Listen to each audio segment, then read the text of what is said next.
Nah, kemudian kita akan bahas tentang isim mankus. Perhatikan isim mankus. Harus bisa bedakan antara maqsur dan mankus. Maqsur, mankus gitu ya. Kalau isim mankus adalah semua isim mu'rab. Perhatikan, semua isim, berarti dia isim. Bukan fi'il, bukan huruf, tapi isim. Kemudian dia mu'rab. Maksudnya mu'rab berarti dia bukan isim mabni. Lawan dari isim mabni. Kemudian yang akhirnya apa? Ya lazimah. Ya, akhirnya huruf ya dan ya-nya ya lazimah. Maksudnya asli. Memang aslinya sudah ada ya. Dalam artian juga ya-nya bukan tambahan. Kenapa? Karena ada isim itu di akhir huruf ya, tapi ya tambahan. Adapun isim mankus ini ya-nya asli, bukan tambahan. Memang sudah dari awalnya ada ya-nya. Kemudian lagi, huruf sebelumnya kasroh. Huruf sebelumnya kasroh. Berarti kalau kita misalnya kita simpulkan, isim mankus itu ada beberapa poin yang penting. Pertama, dia harus isim tentunya. Isim. Terus kedua, mu'rab alias bukan mabni. Terus ketiga, diakhiri ya lazimah.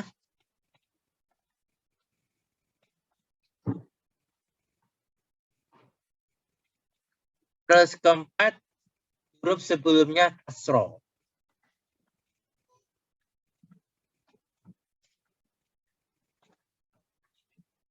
Mohon perhatikan ini ya.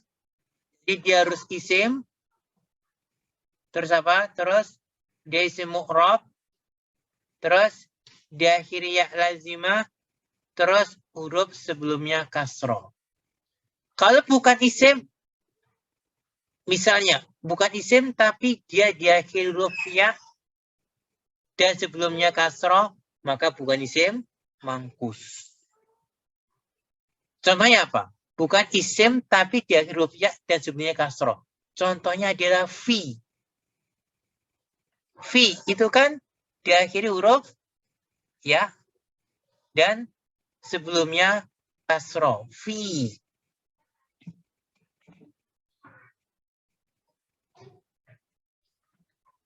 Tapi fi itu bukan isim mankus karena fi adalah huruf. Ya, perhatikan. Terus kedua, mu'rab. Dia bukan isim mabni. Adakah isim mabni yang diakhiri ya dan sebelumnya kasroh? Ada.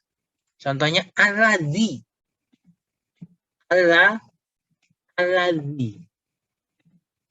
Aladzi itu diakhiri huruf ya dan sebelumnya kasroh. Tapi dia bukan isim mu'rab.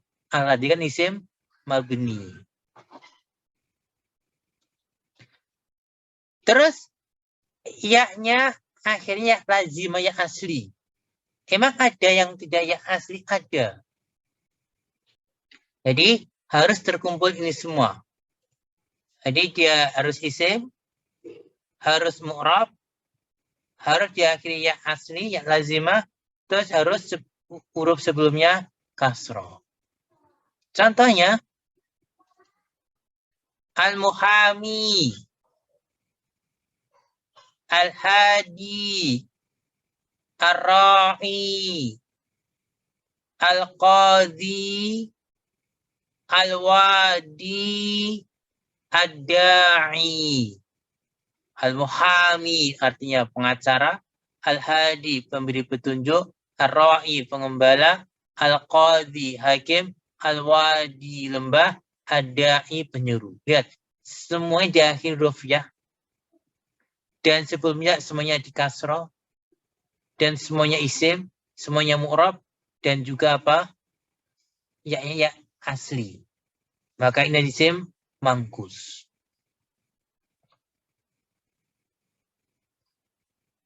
Lihat, perhatikan contoh.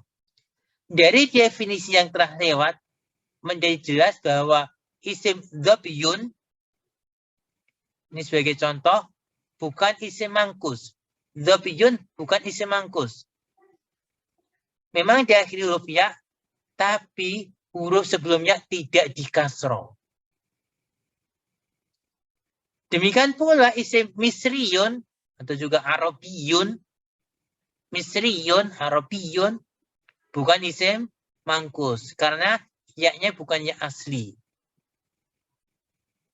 Yaitu bukan bagian dari isim tersebut ya-nya itu.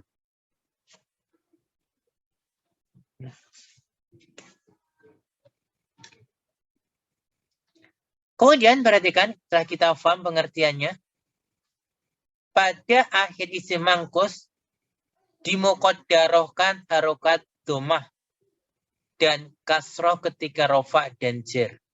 Adapun harokat nasab, fathah masuk akhirnya dan diucapkan. Saya terangkan dulu. Saya terangkan dengan contoh. Karena ada peribahasa bil misali, dengan contoh akan jelas segala sesuatu. Jadi kalau kita mengajar, kemudian kita menjelaskan sesuatu kok nggak paham muridnya, gunakan contoh. Dengan contoh akan jelas. Jadi mudah kalau kita berikan contoh. Maka gunakan contoh. Maka juga demikian saya akan berikan contoh. Sini. Contoh lihat. Contoh ja'a al-muhami. Al-muhami. Telah datang pengacara. Al-muhami ini kan sebagai fa'il. Fa'il itu marfu atau rofa. Ya, tanda rofa itu kan asalnya kan dengan didoma. Tapi di sini al-muhami, ya-nya nggak berharokat. Kenapa?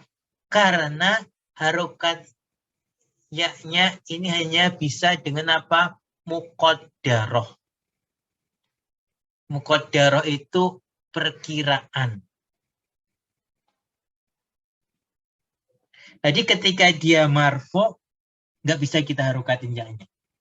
Tapi kita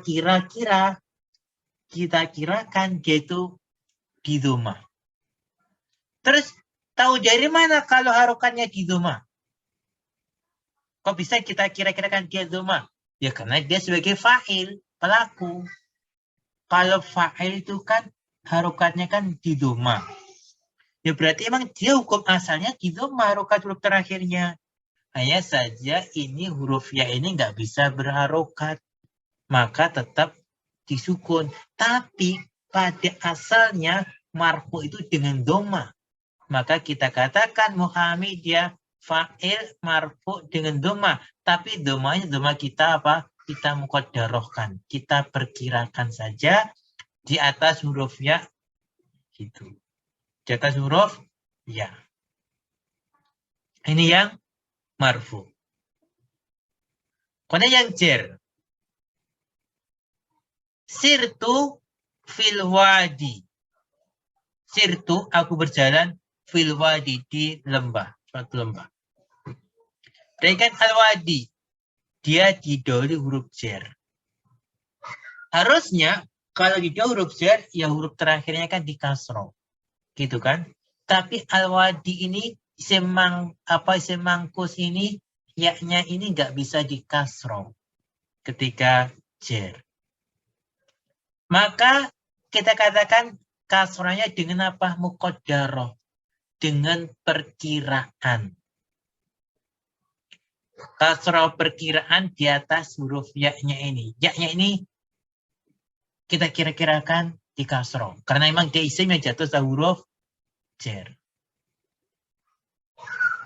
Kemudian, qabaltul qadiyah. Qabaltul qadiyah. Aku menemui hakim. Ya, al-qadiyah ini di fathah. Loh, ini kok bisa di fathah? Iya. Karena isim mangkus itu ya-nya di doma nggak bisa. Di kasrah juga nggak bisa. Tapi kok di fathah bisa. Di fathah bisa.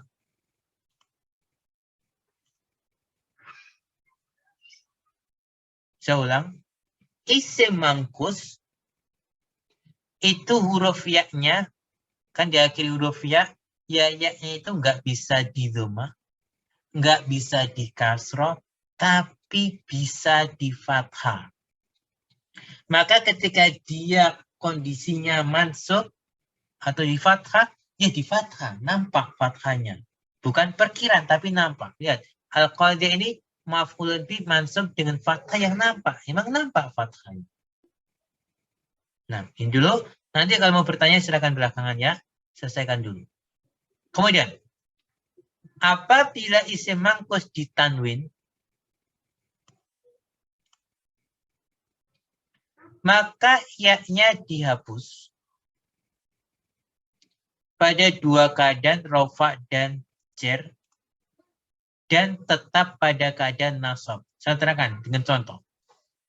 Gini, misalnya isim mangkusnya tidak didahului alif lam. Tidak didahului alif lam.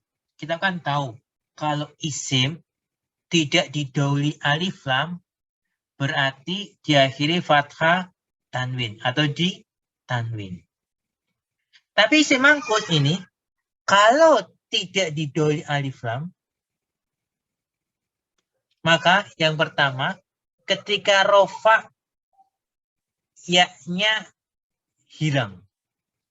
Tidak didahului alif lam, ya-nya hilang. Terus, kemudian huruf sebelum ya di kasroh. Tanwin.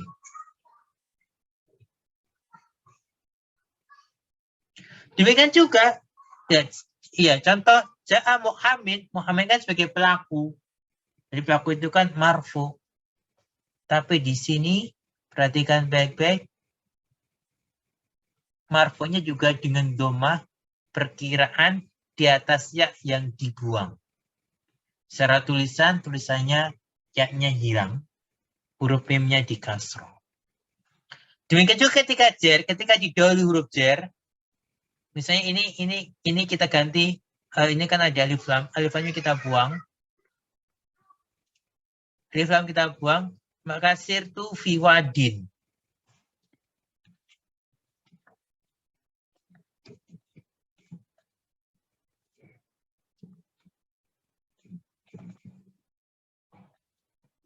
Sirtu fi wadin. Surat tanwin ya, wadin gitu.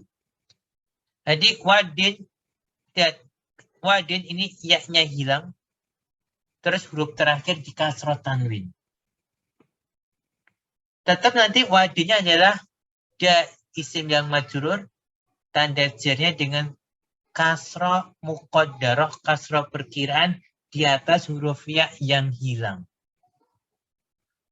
Jadi ini kondisi ketika apa? Rofa dan jer. Jadi ketika dia nakiroh, tidak didahului alif lam, terus dia dalam posisi rofa dan jer, nanti apa huruf ya-nya hilang dan huruf sebelumnya di kasroh tanwin. Tetapi ketika mansub atau nasab, maka ya-nya bukan hilang. Ya-nya malahan ada dan di fathah tanwin. Qabaltu qadiyan.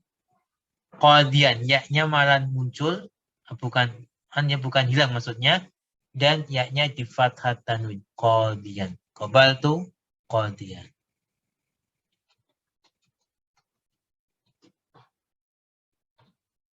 Kemudian lagi perhatikan ada tambahan catatan.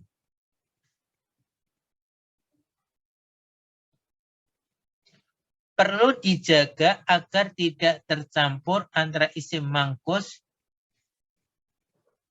dan isim yang diakhiri satu ya asli, dan antara isim yang diakhiri ya bertasdid dengan isim yang tidak dihapus.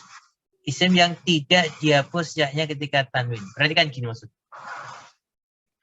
Jadi isim itu ada yang diakhiri ya, tapi ada dua bentuk. Ada ya-nya ya satu, alias ya-nya tidak bertasdid. Dan ada ya yang bertasdid.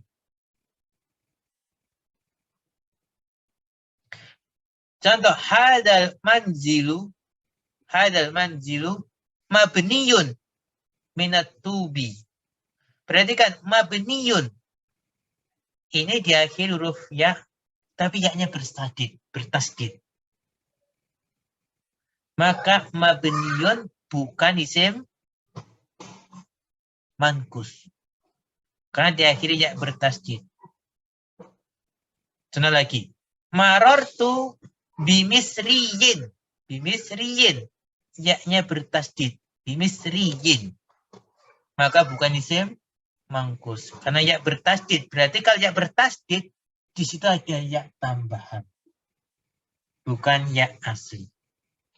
Nah, inilah penjelasan tentang isim mankus.